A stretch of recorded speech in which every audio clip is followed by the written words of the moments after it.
Hi guys, update na tayo sa ating fried chicken business guys. Ayan. Last time nga ay na-reveal natin kung saan tayo kumuha ng ating acrylic board. Ngayon naman ay ating electrical supplies guys. Dito lang yan sa Hersan Marketing.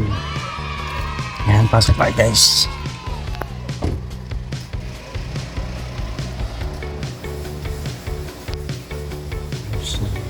Labas. Okay na ba? Bossing. Ano yung dilaw na ano? 180 lang ma'am yung driver, saka Fluorescent. 130 May dilaw yan ganito, bossing. After mo nga umorder sa harapan, makikita mo sa paligid na lang ito ibang klaseng ilaw, guys. Iba't ibang watts, iba't ibang plugis, iba't ibang klase, guys. At ang halos lahat ng electrical supplies ay nandito.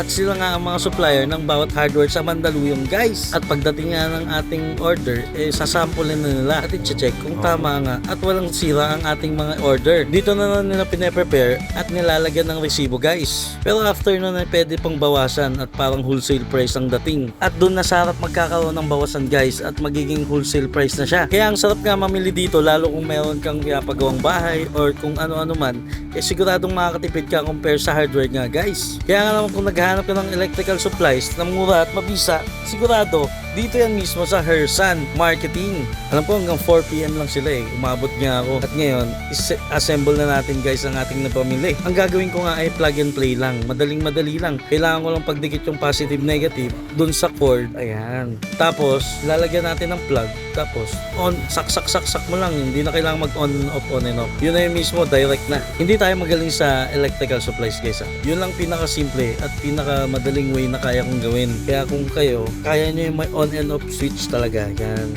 Congrats sa inyo. Hindi ko kaya yun. At ayan nga guys, ay nabuksan na natin. Ang ganda! Comment naman kayo dyan, anong feedback nyo guys? Pero nung nakabit nga tong warm light na to, mas appetizing siya tignan lalo guys. Ang daming naaakit. Importante rin pala ang paggamit ng ilaw at pagpili ng kung anong ilaw ang lalagay mo sa iyong business guys. Sana nakatulong ako mga tipid tips para sa mga electrical supplies. Kaya anong panginintay nyo guys? Try nyo na dito sa Chicon pati sa Hersan. Let's go!